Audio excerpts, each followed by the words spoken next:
we're simply having a wonderful bowling holiday time. Hello again, everybody. I'm Karleigh Chardonnay Webb. I'm Chelsea Poe. I'm Shauna Atchison.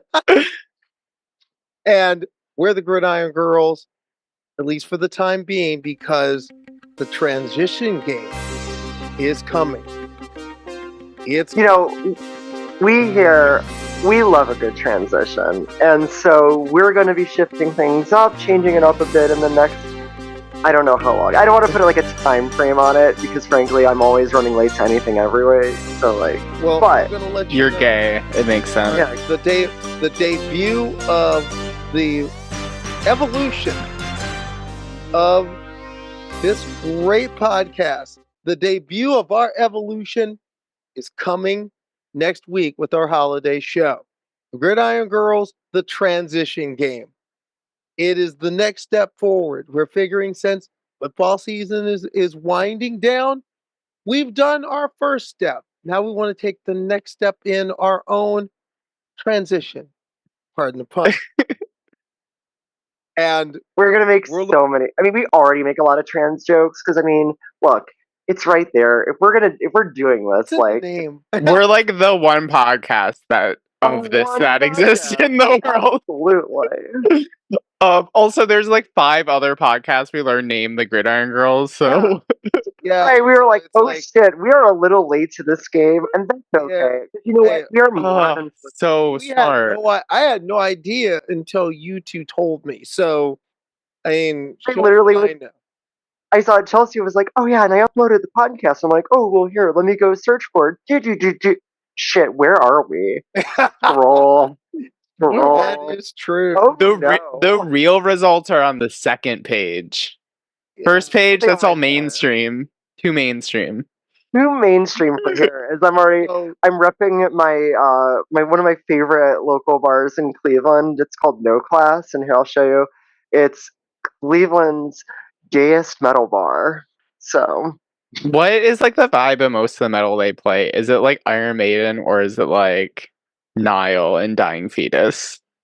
It's more that because they do a lot of local acts too, and so it's really, and they also they mostly hold like a lot of shows and like a lot of different like fancy kind of nights in their like artist space. It's just a pretty cool bar, and it's a very queer bar, which is nice because gay bars can be really straight, and that like just in that kind of way, you get the touristy, night out, and it's different than that in a way that I really appreciate and vibe with. That's my favorite little gay bar. Shauna, you don't strike me as metal. Oh, I love Iron Maiden. Are you kidding? Like Iron Maiden is like one of my I used to do the Trooper on Guitar Hero. Hell yeah! Oh my gosh, that was my favorite. Do you guys know about my black metal past or no? I do not know about your black metal. So I told a little bit about it, but wait. So in high school, I was me as metal either. I was very into black metal and like all that thing. So do you know about the Norwegian black metal scene? Yeah. With all the church burnings and stuff. So I was in a band in high school. We all wore corpse paint. Our singer would cut himself on stage. He carved "Fuck Me Jesus" into his chest. We ripped up Bibles. We had like deer skulls and all this like crazy shit on stage, Norwegian flags. Like it was the full blown thing. Our name was in Norwegian, obviously. So that was like my high school band, and I mean, I learned something new today. I love that. That. Had a metal era. We all had one and one other. Even I did. Yeah, what were your bands? Even I did, and no, in the 1990s when I was breaking in to get fired up for a big interview or something I had to do, a lot of Rob Zombie will be played. Okay. A lot was played. I mean, and even now I go back to the classics for pregame. Okay, so like what are the classics? For pregame. Okay. Wait, what band? Sabbath for game. It's hard to argue with Black Sabbath. No, I'm talking like 1960s into early 70s. Like oh yeah. I'm talking beginning. Like, even before Ronnie James Dio took over. Like, absolutely. If you ever want to get in the mood to hit somebody, metal's the way to go. With that in mind, what's news to you? Because Sean, I know there's a lot of people like we said, good music to hit somebody. I know some people in Ohio you'd want to hit right now. Speaking of doom, I would never wish violence or injury upon anyone. However, with that being said, there are a lot of people doing a lot of really shitty things in my great state of Ohio. Just so much shame right now, of which they were chanted at, which chants of shame rang out through the Ohio State House on Wednesday as they passed Ohio's Bill 68, banning not just trans health care for youth, but also banning us from playing sport. Because if we're going to make the argument that the Ohio High School Athletic Association's current policy is viable, it's arguably because of hormone replacement therapy, which they now outlawed. And so now they're, thank God they actually added in the grandfather clause, the smallest amount that, like, if they were, because they originally didn't even have that in there, because that's how little bit of a shit they give about trans kids in the state of Ohio.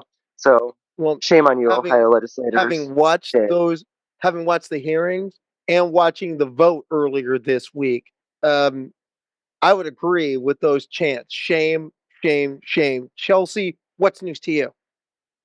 So it's been an extremely devastating week as a Giants fan to learn that the greatest player of baseball history just signed with the Los Angeles Dodgers. It's rough. So Shohei's gonna be coming. Hank Aaron cannot sign with the Dodgers. Hank Aaron's not playing. I think Shohei Ohtani is the greatest baseball player of all time. In my personal opinion, that he's doing it both as a pitcher and as a hitter, just doing truly remarkable things. So he's going to come to Oracle Park right down the street from my house nearly a dozen times next year, and I have to root against him. I went to multiple Angels games, literally just to see Shohei. One game he wasn't even playing. He was just hanging out with his translator on like the end of the bench the whole game. I was like, oh, well, I got to see him. So the Giants picked up Young Ho Lee from the KBO, from the Lotte Giants from Busan.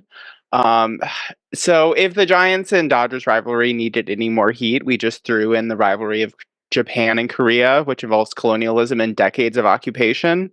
So, just a little more heat that this whole rivalry needs. But I'm really just glad there's more connections between Japanese baseball and Korean baseball in the MLB now. That's just continuing to be an international game. I think it's just such an appealing thing. And getting to go to a Japanese baseball game this year was just such a cool experience. And I just love seeing this crossover. Also, I want the MLB games to include teams from all around the world, FIFA style. I really want that. And I'm not going to buy another MLB game until they do that. Well, what I would like to see is a real World Series. I'd like to see a World Series where, for example, I'd love to see the Japan Series champion, Major League Series champion go at it for 7 games. I want it bigger. And there was a push towards that in the 1960s and the 1970s. There was a push towards having that sort of competition. I would love to see a greater integration between the KBO, Nippon Pro Baseball, and the MLB. I'll agree with that.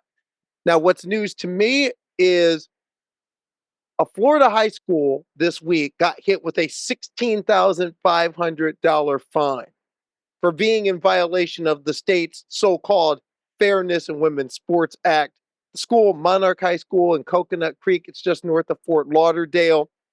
Why were they fined? Because it was found out in an investigation that was instigated by an unknown constituent, according to the superintendent of the Broward County School District, that one of the players on the school's volleyball team was a transgender girl. It's been confirmed that this girl is a sophomore, played her freshman and sophomore year, played in 33 matches. The school was fined $500 per match that she participated in. Now, here's the real kicker of this. No one knew that this kid was trans until this news broke. Outside of school administrators Teachers didn't know. The head coach of the team didn't know. Members of the team did not know. Students didn't know. This young, according to press reports, this young girl had been on blockers since she was 11. She had been on hormone replacement therapy. To put it in the parlance of people talking about sports, she's never seen a male puberty. No one knew, and no one needed to know. And this young kid was outed. Shame now watch on Sharon the Davies Department of against Education. her. What was It's that? just all this stuff is just gonna. All this stuff's just gonna push trans people succeeding to be stealth until literally their career is done and be like, aha, like that's literally what I was thinking as you said that. Because at that rate, also the way that it outs her to everybody, because there's no winning, like, because you can't just be someone in the class, because at the end of the day, they want trans people to be outed because they want us to be outcasts, and I think it's such bullshit. Pretty much. And I feel think very it's sad bad for this young girl, because remember, she's a high school student.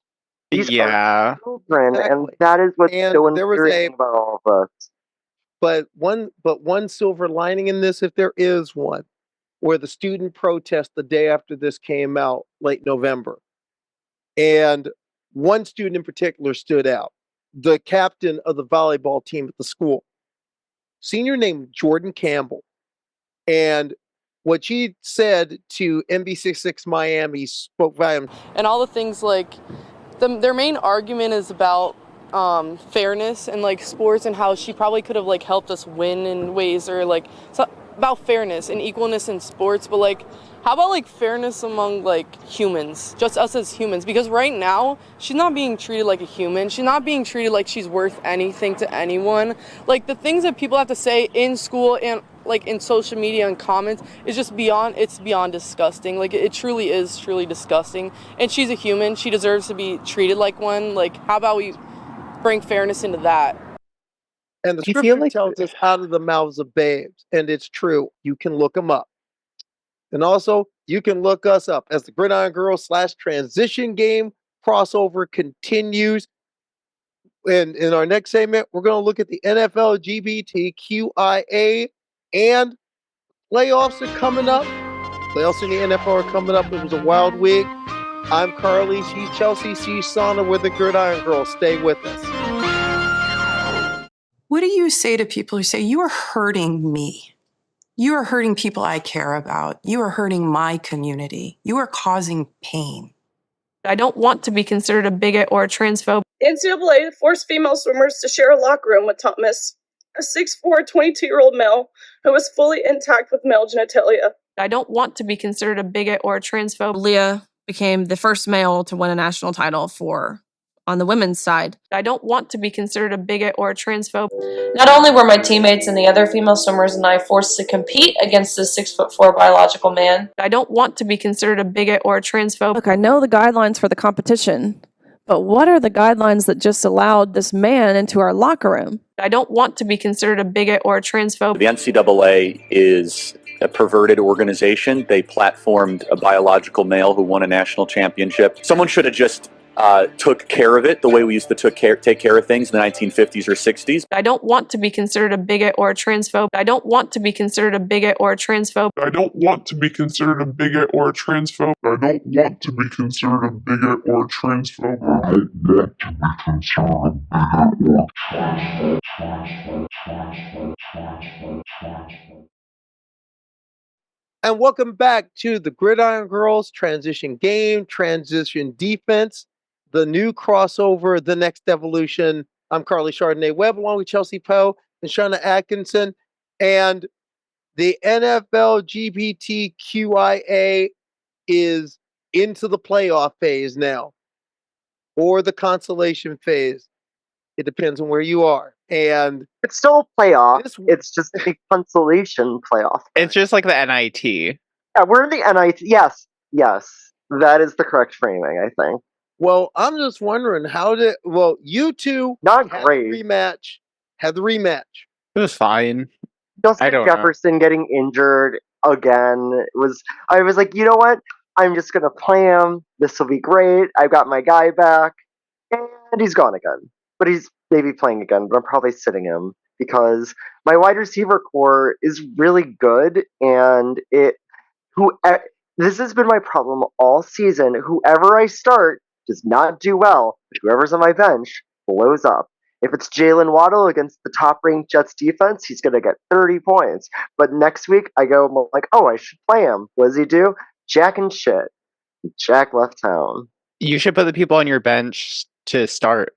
Yeah, well, that's what I do, and then look what happens. Well, not with those players though. The other ones. No, the other. What? I have not had any luck. Who do we all play? I'm just wondering. I'm confused as to who we all play next. We all play 2 games against the same. Yeah, it's a 2-week playoff, and so think of it. So I have another. So in other words, there's like a first half and a second half. Yes. That way, if someone has like a fluky bad week, it doesn't kill them as much, and it's the combination of the 2-week scores. Well, so it's like in European football, it's an aggregate. Yeah, it's aggregate. Yeah. Okay, it's an aggregate. Okay, so I should save. So I should kind of save the cheering for the first week because I thought I was playing like in the ladder and I played someone else. Same. But it turns out it's the aggregate. So you're leading at halftime. I'm leading at the half. I think by like 16 or 18, something like that. Yeah, I think so. It's like 122 to 108, I think, or some give or take. Yeah, something like that. Some numbers. It's 122 to 104. Okay. Right now, and it's you know what? I feel good about that. I felt like taking that without having looked at it. Good job, memory recall. I'm fine with that. Like, yeah, that's like a player lead essentially. Yeah, is absolutely. Like, I think it's a very legitimate lead, and we'll see how my team does if I start like putting Jahmyr Gibbs back in the lineup, putting Nakua back in. But I know I'm sticking with Jared Goff though. We'll see. Well, I moved around. For myself, I'm just happy so far after the first leg. Since we're talking about the aggregate here, and the first leg is right now. I've got concussion protocol up by a decent amount at the moment. And how much? I'm kind of liking that. 128 to 76. I've got a good little thing. Oh, damn. And yeah, you got this. I got a good little thing. Well, come on. We're the Chardonnay Fighting Cat Girls.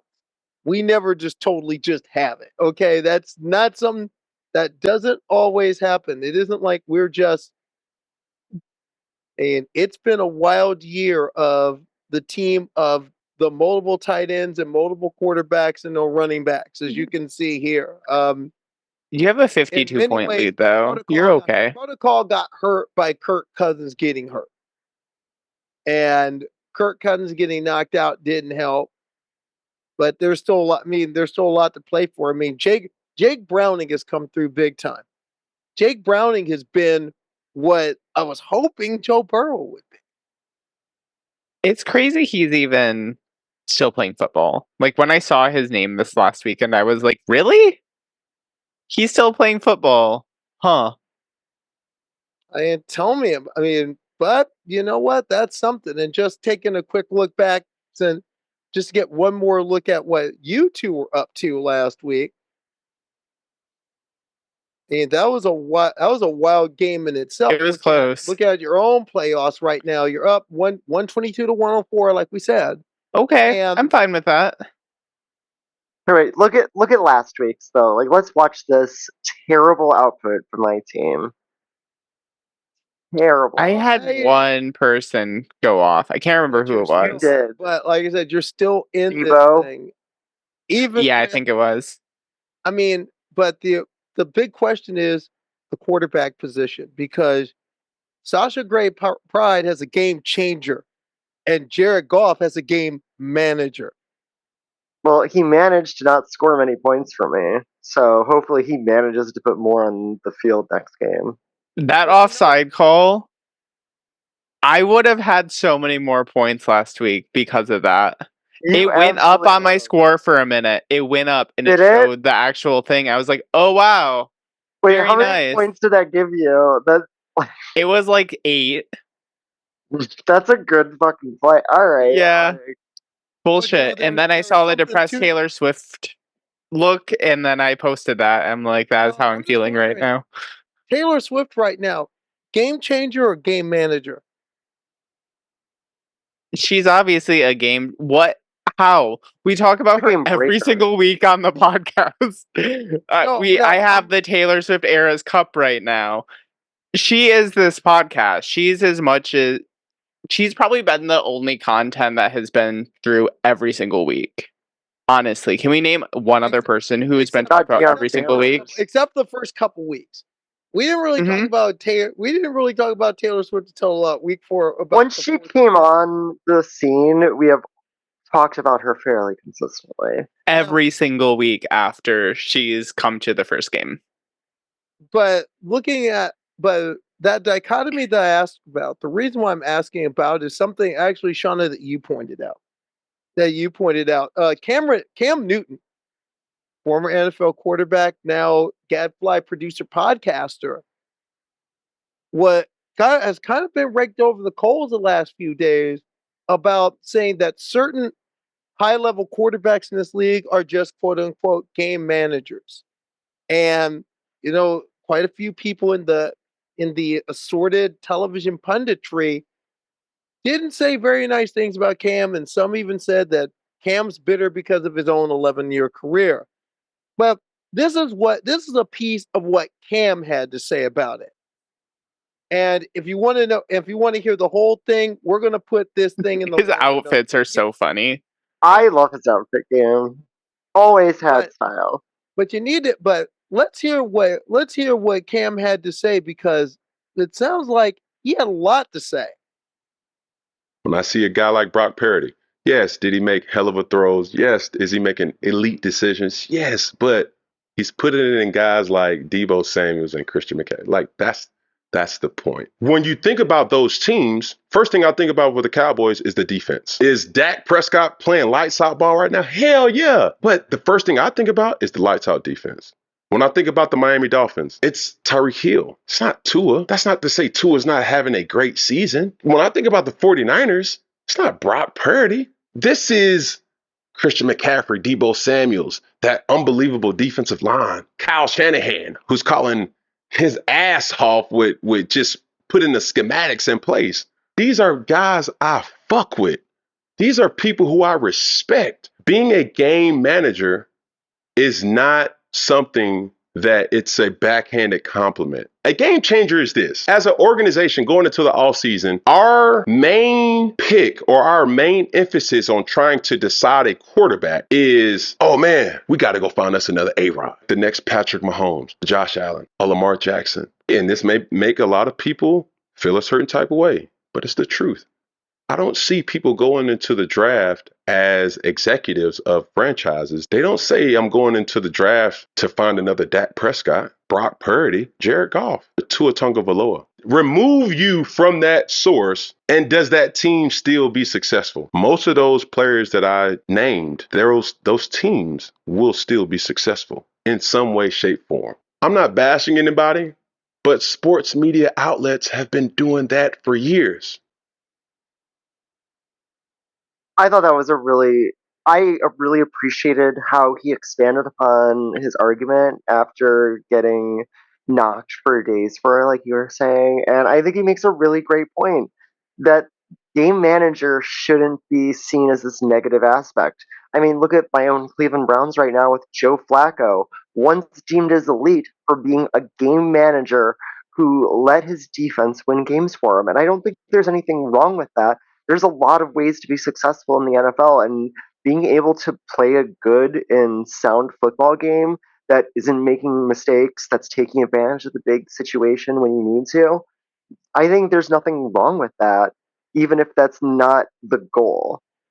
And to his point about replacement players, I think you're seeing a lot of that this year with backup quarterbacks. So many quarterbacks have gone out, and you have Jake Browning, like you were saying, coming in replacing Joe Burrow, which isn't to say that Joe Burrow isn't a game changer, because I would argue that he is.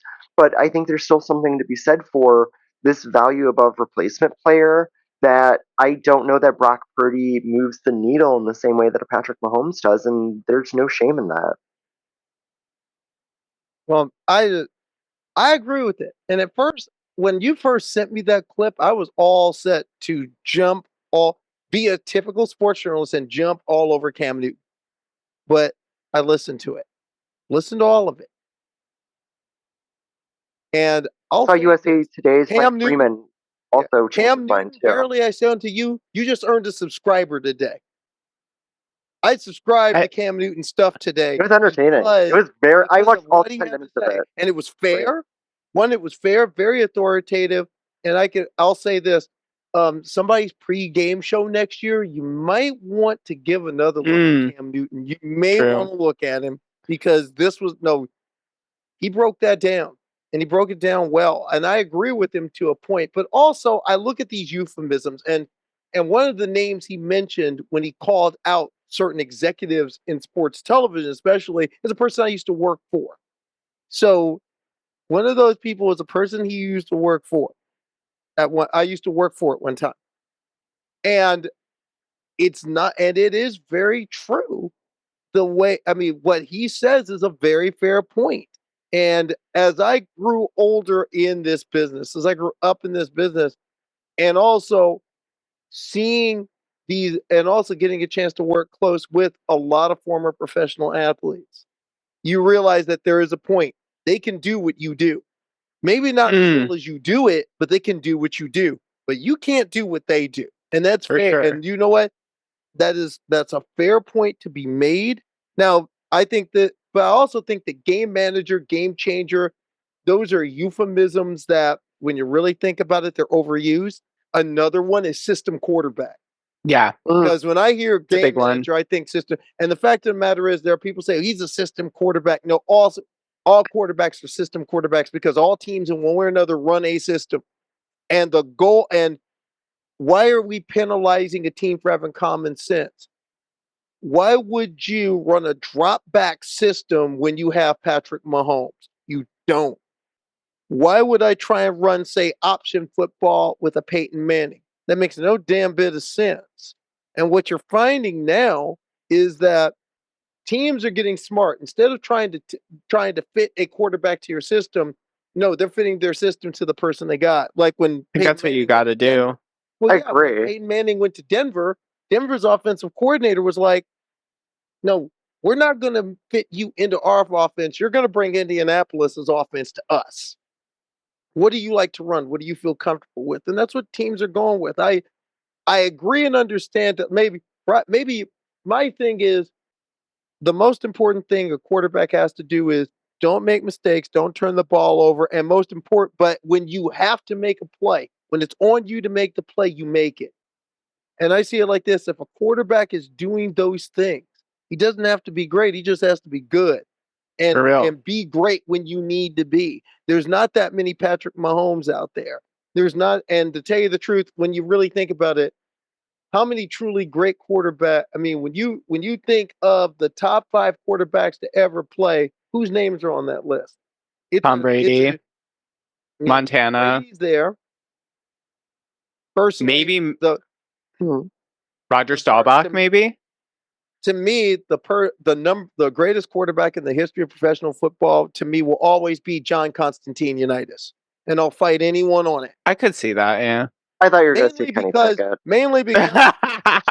Mainly because Unitas created the concept of the CEO quarterback that so many people are now taking to this extreme.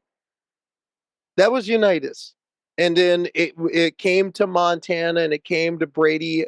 You could probably put Elway in that class. I think you put Sammy Baugh in that class. Peyton Manning. And Sammy Baugh was prehistoric, all this. But is Peyton Manning on that list for you? What? I think so, yeah. Is Peyton Manning on that list? Because I think he has to be. I think he would Peyton have so much Manning's more success. I if think Tom Peyton Brady Manning's in the wins next at 5, the but same you time. know how I feel about the Mannings. If Karleigh Webb had to pick had to take a Manning, I take Eli before I take Peyton. What? And my first criterion for a quarterback is, does that quarterback have heart? Does that can you beat on that quarterback when he still gets up? Eli, yes. Peyton, you can hit Peyton and he will fold. But Eli, you can blow a limb off him and he's going to play.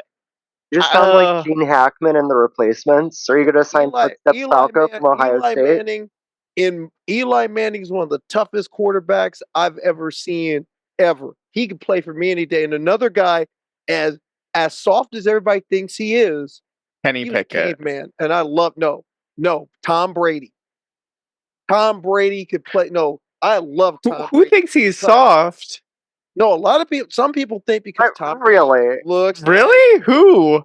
I want the names. There are people who name names here on this podcast. Name names too.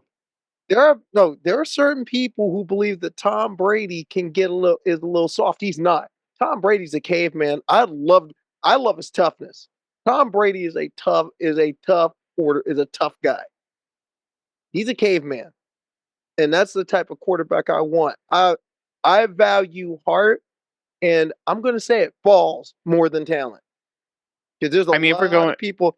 There's a lot of people that got talent, but you can bust them in the mouth, they'll fold. And there's a lot of people who look ugly as sin, play ugly as sin, but when the chips are down, you can count on them. Speaking of a quarterback I've kind of valued, there's a kid in New York. There's a kid in New York. Hey, I'm throwing here. It's so much fun. I think it's not going to last very long, but let's enjoy it for the next week. Sopranos during the pandemic, or was that just a me thing here? I've never actually watched The Sopranos. I only watched the bit where Lady Gaga was in it, and that's it. Lady Gaga? Yeah, she's in an episode as like a teen. Oh my! But I want to talk about. But I'm telling you, say whatever you want about this kid. He's getting it done. Yeah. I mean, I think people have kind of already forgotten the other quarterback they had. I mean, say what you want about Cutlets, this and all, and I love those throwbacks. They're so nice. No, but the thing is, like, you gotta love it. You gotta love this. You gotta love this.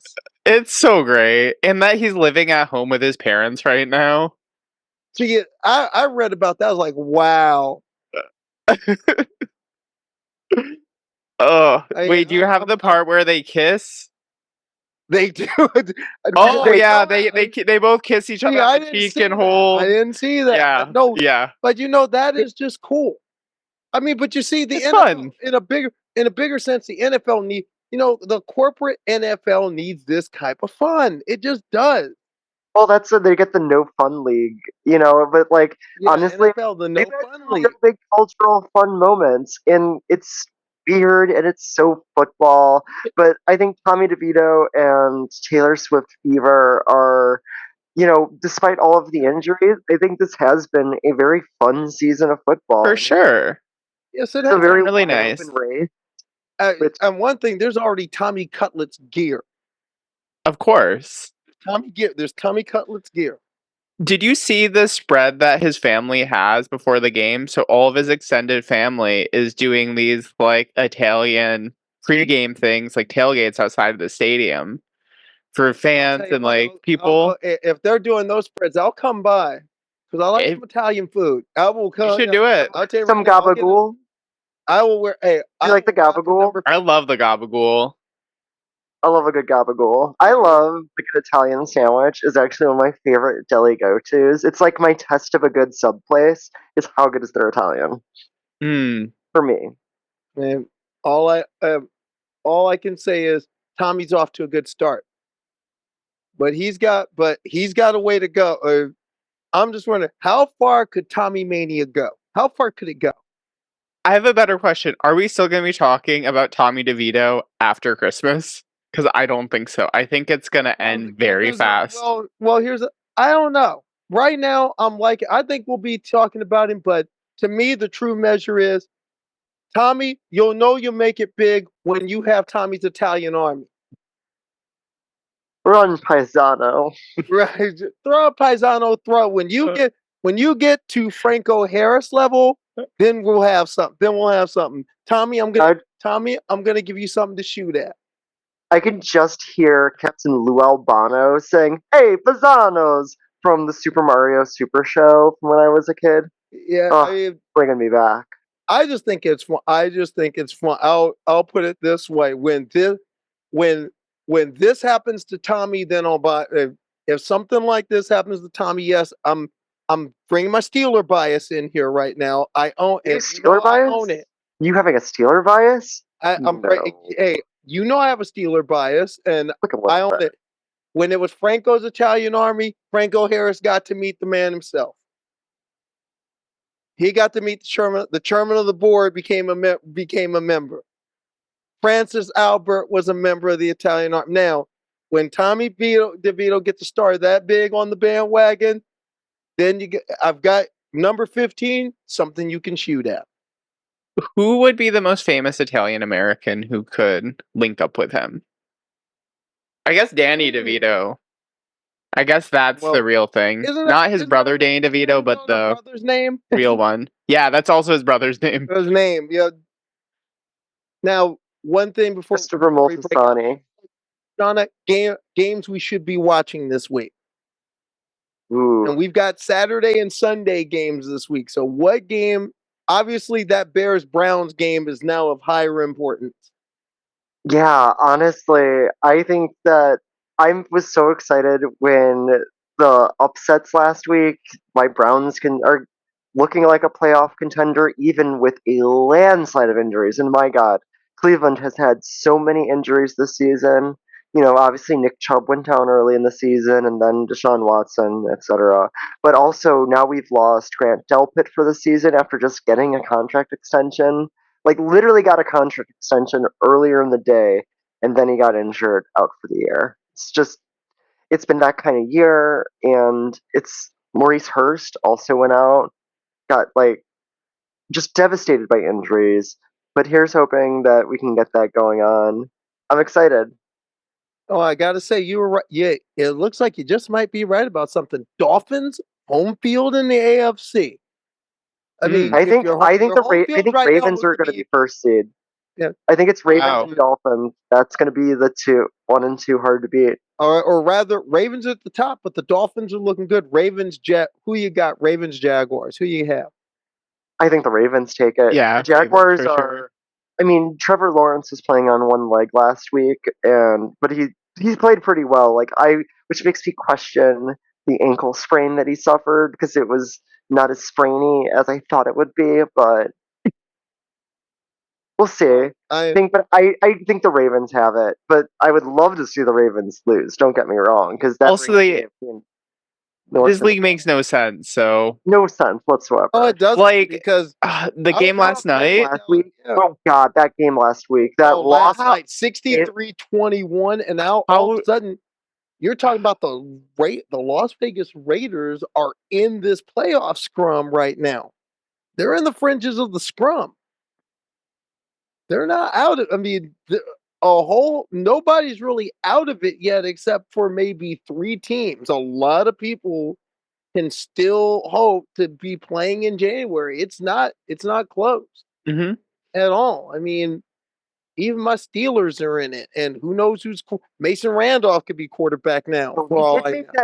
We agreed to make a bet last week. I absolutely forgot about that until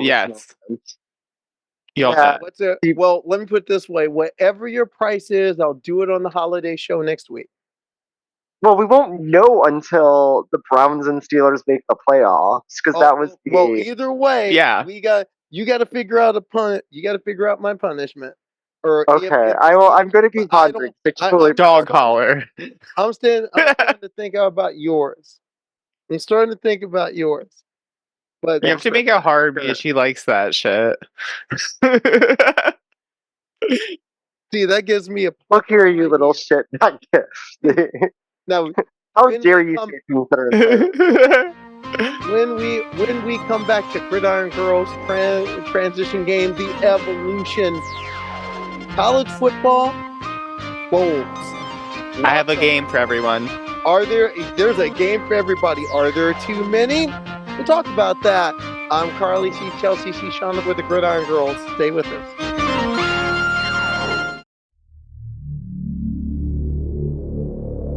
The college football playoffs now come down to 4 teams. Michigan, college football's winningest program. They haven't won a national championship since 1997. Is this finally the year in Ann Arbor? Washington, the last time they were national champions, they were led by a lefty. Now another southpaw seeks the summit. Texas, looking to hook another championship in Austin. It's been a long time since 2005. Alabama, the process has snuck into it and left the Seminoles in the cold. 4 teams, 4 dreams, 1 scorn. The Gridiron Girls break it down now. And welcome back to the Gridiron Girls transition game, the evolution. I'm Karleigh Chardonnay-Webb, Chelsea Poe, Shauna Atkinson, and I still think we should be transition defense. I think transition defense is like because think about it, it makes more sense for us because we are literally defending transitioning and trans women in sport as our de facto position. So it's more of a because at the end of the day, it's a game to them. That's what I'm going to say. We'll let our viewers decide. All our viewers, all our downloaders, all the people. Tell us what you think. We're going to give you the choice, and you vote on it. We'll do that. Good flow to it. Transition defense. Hey, or just name it podcast. Podcast name podcast. Our podcast name is actually just cigarettes. Plainly weird, and it's that wouldn't be a bad idea. But now, Chelsea, college football fun fact. What you got? Okay, so we're playing a game. It's holidays, so you guys will actually compete against each other. Okay. I'll give you each get your own, and then we determine who wins at the end by the amount of points you get. All right. So you get 1 point if you get the answer correct. If you get the answer and the location, if there is a location, then you get 2 points. Okay. So, who wants to go first? Shauna, go. Okay. The California Bowl, real or fake? Fake. It is real. It happened in Fresno, California. That is the state I would have guessed, to be fair. Yeah, I don't know why anyone would want to go to Fresno, especially in January, but... MAC champion against the PCAA later Big West champion in that one. See, you're going to fill some of the... See, I think you have an advantage because you probably worked on most of these bowl games. Right. So... Well, the California Raisin Bowl, which it became later, because the California Raisin people, the little raisins that did... Oh, God. Okay. You can't give away future bowls in this, okay? Okay. You can't give this away. To be fair, I knew that one. I did know. Okay. I'll remove that then from future. Okay. Done. Okay. Karleigh. Yeah. The Boston Bowl. Boston Bowl exists. It does not exist. Okay, it doesn't. It's the Fenway Bowl. All right. That's at Fenway Park. Bowl at one time there was one. It was a Division III game. See, I looked it up. I could not find anything. Well, we're going FBS. Shauna, the Salad Bowl. Well, that's obviously real. And where was it? Well, the Salad Bowl obviously takes place in Missouri. No. Do you want to try to get the point for where it was located? Karleigh, do you want to guess? I can't even begin to guess that one. It is in the most obvious place where they grow a lot of fruits and vegetables, Phoenix, Arizona. Yes, the Salad Days of Arizona. I'm just wondering when was that played. Okay, I have one for you. The Astro Bowl. I know it from another name. But is it called the Astro Bowl or no? Is the game called the Astro Bowl? Yeah, that's the question. I want to say no. It is not called the Astro Bowl. Ooh, good But guess. that game was actually the Astro Bluebonnet Bowl, and it was played at the Astrodome in Texas. Nebraska beat North Carolina there, 1977. And then it later became the Texas Bowl and the Houston Bowl. And there's still a game there today. I can't remember. I think A&M is playing in it. I'm not 100% sure. It's some corporate name here who got naming rights bowl. So what's next? Yep. Okay. The Fight Hunger Bowl. That exists. That's real. It is. And do you know where it was? San Francisco. Yeah, it was right down the street from me. Yep. Yeah, I'm really sad because once I moved to this neighborhood, it stopped existing and moved to Santa Clara. The Pizza Bowl. That sounds familiar. The Pizza Bowl. I want to say yes. It did exist, yes. So it was in Detroit, sponsored by Little Caesars, but due to a branding deal with Ford Field, they could only have Hungry Howie's pizza there. So every crowd shot was people eating Hungry Howie's pizza at the Little Caesars Bowl. Complete madness. I love it. So I have one final one. All right. The Potato Bowl. Idaho. Yes. Yes, exactly. Can you name what team stadium they play it on? Boise State. You are correct. All right. So Shauna's got the win then. Yeah, Shauna got the win. Wow. All your college football knowledge. I was looking for my all-time favorite bowl that I want to laugh at. Which one? The Poulon Weed Eater Independence Bowl. Oh yeah, that was a good one. I loved all the Jump.com bowls. But in many ways, that was the bowl that truly started the naming explosion, because all of a sudden people realized that everyone can have a bowl name for it now. Everyone. And Chelsea, what do you think? Game of the day. Okay, so the LA Bowl is actually also sponsored by Gronk. If you did not know. No. I don't know how he has the money for that. Yep. So that will be an interesting thing. Other than that, that's a good matchup. I mean, you want to watch football in the Superdome? You can watch football in the Superdome. That's fun. A solid three games for me stand out. The UCLA Boise State game at the LA Bowl, which is actually a pretty decent matchup. Mm-hmm. Jacksonville State against Louisiana at the New Orleans Bowl. The final score of that might be 50 to 49. Do you guys know about how crazy Boise State's season is? So they lost, I think. So they played like trash the first 6 games. They fired their head coach, right? So that's an interim coach, and then he led them all the way to the Mountain West Championship. They win it with an interim coach, and now they're in a bowl game against UCLA. Super weird. Like, that shouldn't really exist. You're not supposed to get rid of your coach midseason and then the rest of your season win a conference championship. I don't know if that's ever happened ever. Hey, I say it like this. Colorado thought that like replacing an entire team would be a good idea. So you never know. We thought it was a really good idea the first 3 weeks of the season. Dion was the Taylor Swift of the first 3 weeks. Granted, he was. Now Dion is the Taylor Swift of coaches. Except it could have been. The game I'm looking at though, Howard, Florida A&M Cricket Celebration Bowl. Fun. Celebration Bowl, MEAG SWAC game there. I'm looking forward to that. If nothing else, the football game being Florida A&M should win by 2 touchdowns. But is that also in the Superdome?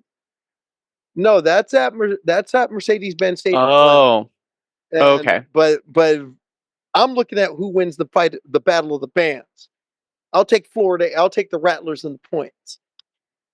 I think there needs to be, at least online, a version of the broadcast where you get a better feed of both bands, where you can actually hear it when you're watching games. And I think they need to do halftime shows and the pregame entries. I think it's really needed because I think that's what makes college football so special. And I think there should at least be some sort of option to be able to see all that stuff at home. Jayden Daniels, congratulations. And in fact, we're looking at right now, here's what the Heisman vote looked like. And Daniels won 4 regions. I was surprised by the margin. I really didn't think he was going to win. I really thought Penix had it locked up. I thought Penix would have gotten my vote. Daniels would have gotten my 3rd place vote. Seemed like it was between Penix and Bo Nix, and I'm very surprised that Daniels got it, honestly. I'm not surprised, really, given the spread of where voters are. In retrospect, it doesn't surprise me. And I'm not saying Jayden Daniels is not worthy. That's one thing. Not saying he's not, because you look at the numbers. From a number standpoint, from play standpoint, he earned the Heisman. But can you honestly name one play that he had this year that you were like, oh wow, that was amazing? Or even just remember him doing. You see that, but that's the reason why I would vote Michael Penix Jr. Yeah. I would vote Michael Penix Jr. because when it came to big plays in games that matter, Penix and Nix both were there. They were on the table when the deal went down. Jayden Daniels put up a lot, like for example, against Alabama, he put up a 400-yard game, but you lost 42-28. I mean, honestly, the only memory I have of him playing this year is I think it was either an Alabama or Florida State player completely picked him up and they stopped the play because he just like put him up in the air and they're like, okay, the play's dead.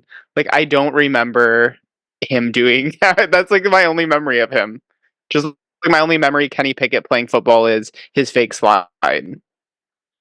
Okay, y'all gonna keep riding me about the Kenny Pickett fake slide, huh?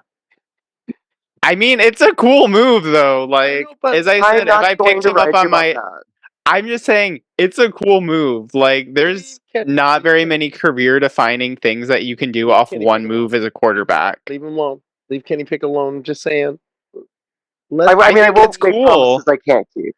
I support it. I think it's cool. If I got him on my team, I'd be like, hey, Kenny, show us the fake slide. But like, every day. Notably not blowing the football. But a quick note on the way out, though.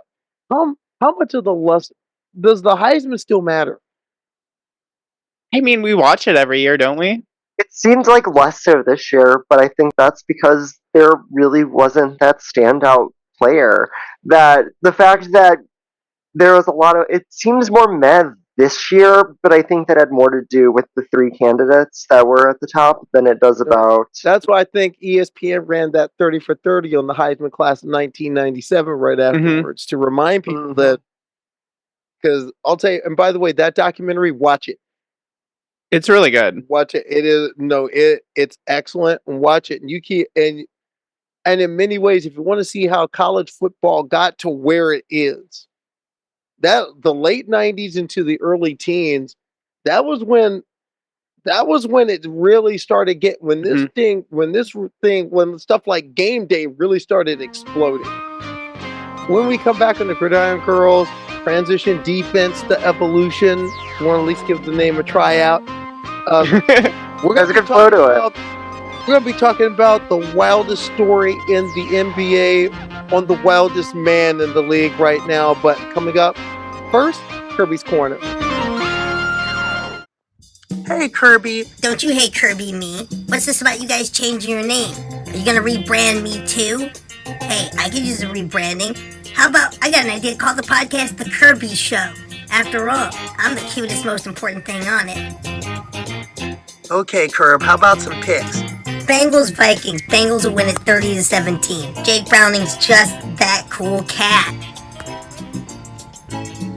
Oh, by the way, that yawn, that's how I feel about you guys' name change. I'll just call it, like I said, Kirby Show. It's a good idea.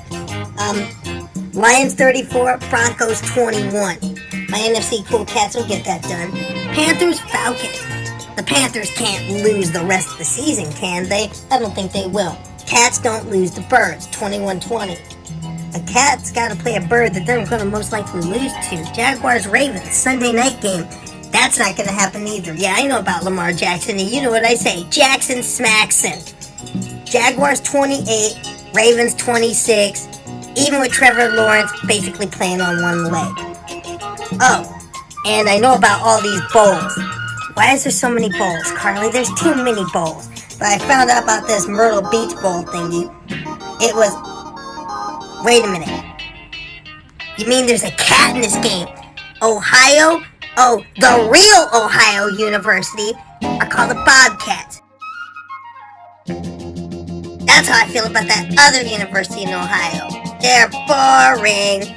Ohio University, Georgia Southern at the Myrtle Beach Bowl.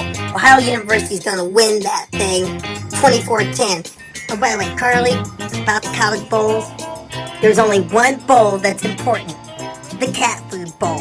And I'm glad you fed mine. Now, if you excuse me, I'm eating. Kirby, fans of the Ohio State University aren't going to like you very much. If Michigan, you know what? It makes sense. Maybe Kirby just thought that issue 2 was actually about catnip because, you know, Athens absolutely passed overwhelmingly the issue 2 bill. So maybe that must be it. Personally, I just like a team in green. But it's a good look. 10. We're going to keep that. We're going to definitely keep that in mind.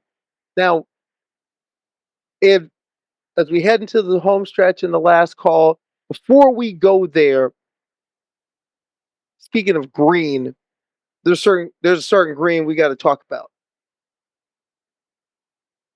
Okay, Chelsea, what's up with your boy? What's up with your boy? I think maybe the Warriors should pivot and we should start playing hockey. And then like that can be a thing. Like I don't know. Is Draymond just the Uber goon? Like this? Oh, 100%. Yeah, like that is his whole thing. He's just an enforcer, essentially. I feel like we need to at least show a little bit of his therapy thing that he released on Amazon Prime with Deepak Chopra. Film about you could step on LeBron, get yourself ejected, cost your team an NBA Finals for it, and learn nothing from the process. I don't think this is going to change anything. Did you ever see? Oh yeah, because you're a Cleveland fan, so you probably did. At the time, remember when he like fucked LeBron's eyes up, and his eyes were like demonic looking, and he did the same thing to James Harden. Like that was pretty cool. Now, I just want to know when will you see Draymond Green in the NBA again, and will you see him as a Warrior in the NBA again? I would assume they're going to invest in keeping him here. Like, I don't think the Warriors can win without him. I think they need him, and I think he's still going to be a Hall of Fame player no matter what after this, but he's just going to be looked at and kind of... That's a good question. I think he definitely is. Think about he's won 4 championships.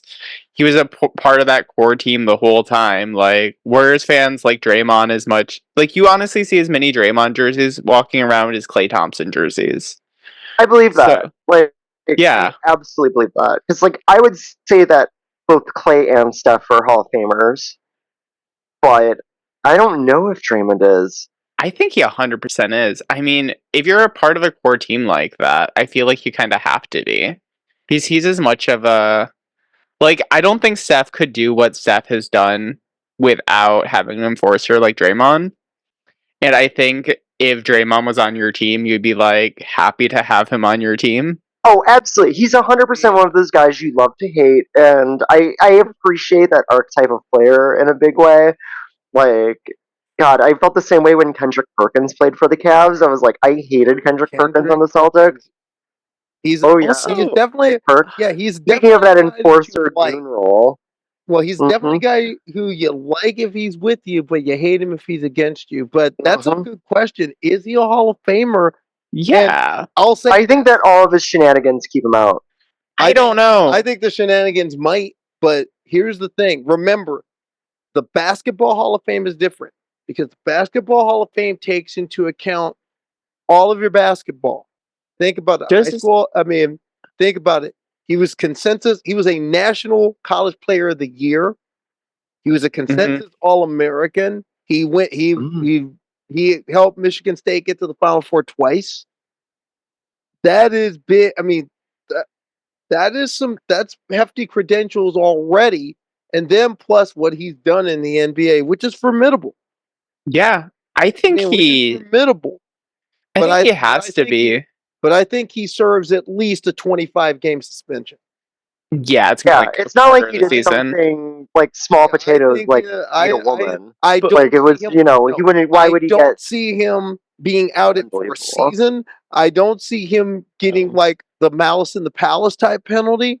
But he's going to do 25. I think he's going to do some time. Well, and that's kind of what I'm alluding to. Is the NBA has such a spurless record when it comes to what they decide to punish and for how long they decide to do it. And I just think it's so ridiculous that, this elbow is a bridge too far, but Miles Bridges is able to just come back all honky-dory like nothing ended up happening. Like coming together from a split to coming together for the last call. Shauna, what do you got? I am so tired of seeing injuries happen.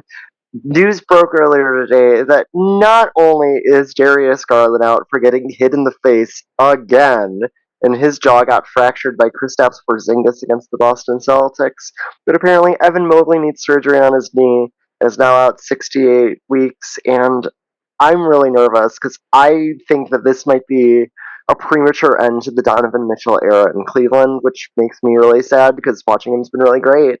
And I don't want to see the season be over, but this is the only season that we have complete control of our draft pick.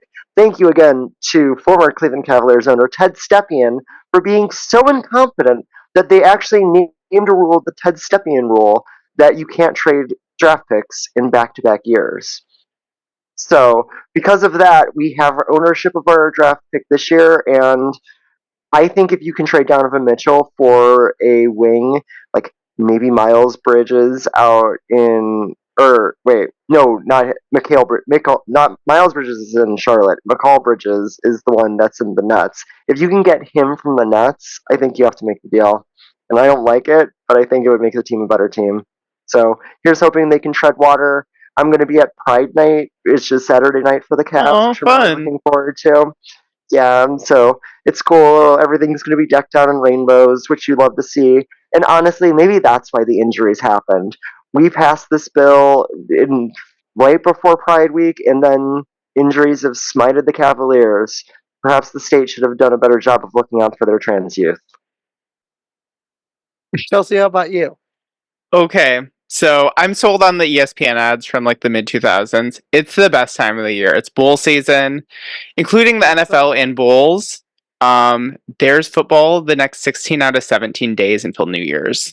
Are you guys aware of that? No, but that's great. A lot of football. The only day there isn't starting tomorrow is next Wednesday, and every other day there's a game on. So, we talked about this. Are there too many bowls? Let's just embrace the dumb. Just have fun, okay? That is college football. Embrace the dumb. There's like fun things, like obviously the college football playoff. We talked about it all season, but let's just like talk about like the junk food bowls that like don't really matter, like the Pinstripe Bowl, the Potato Bowl, the Alamo Bowl, and the all important Mayo and Pop-Tart bowls. I understand all these games are pointless.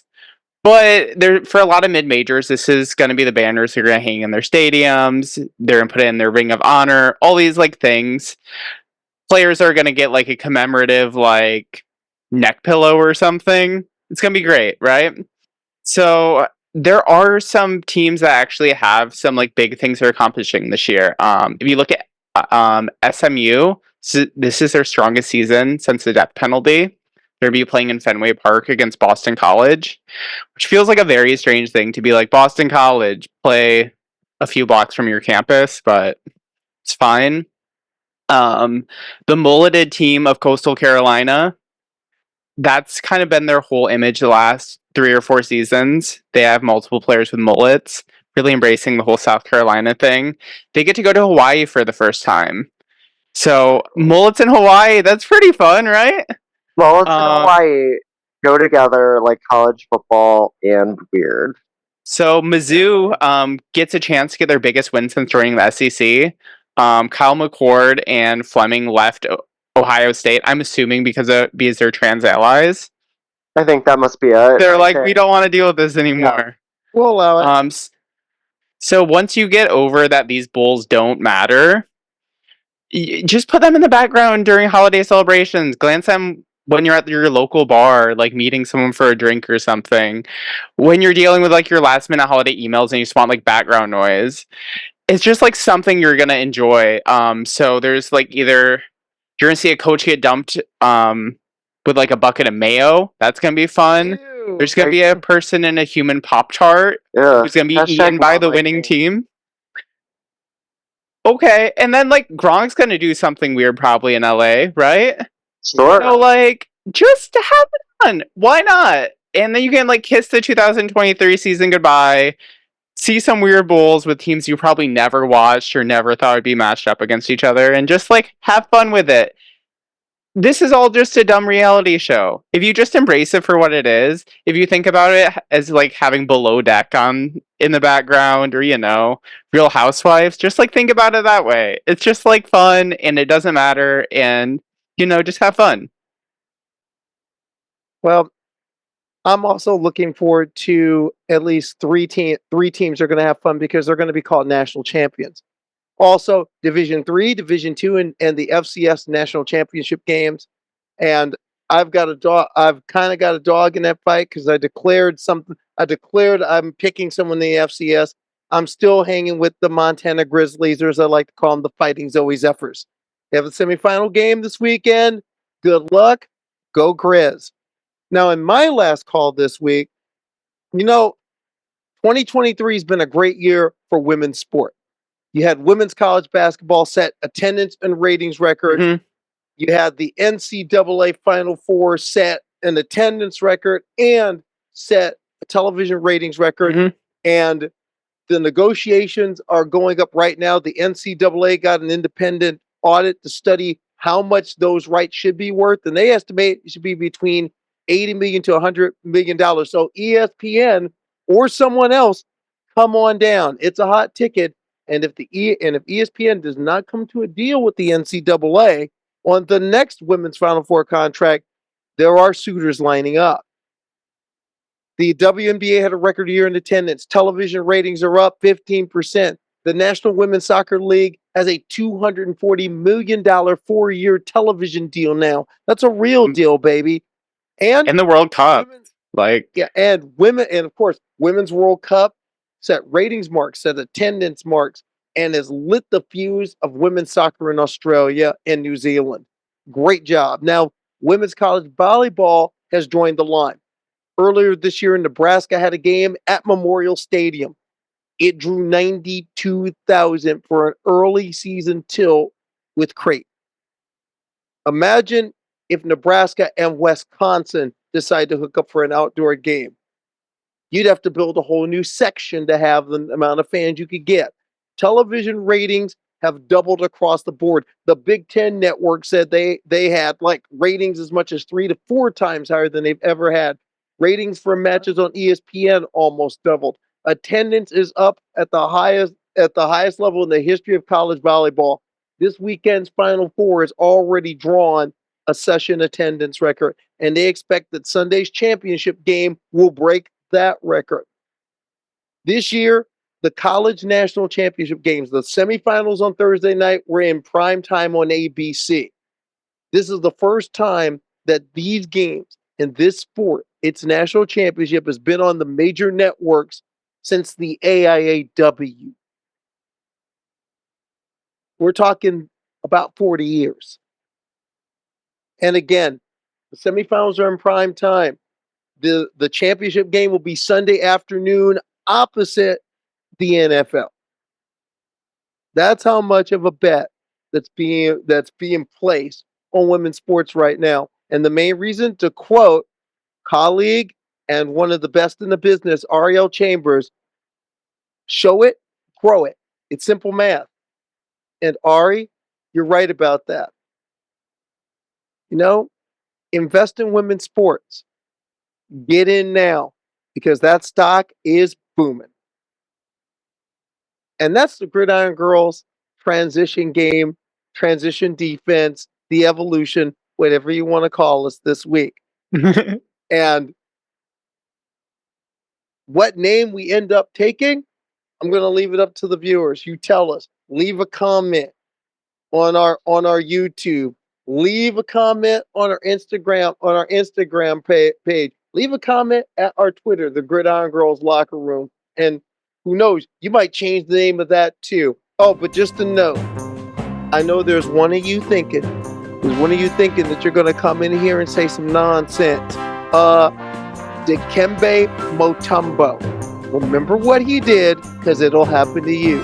Hashtag just saying. But seriously, if you've got something to say about what we do, something you want to see as we move forward, or something you want to say about what we're doing, hey, leave that. Want to hear about that transition, that trans D?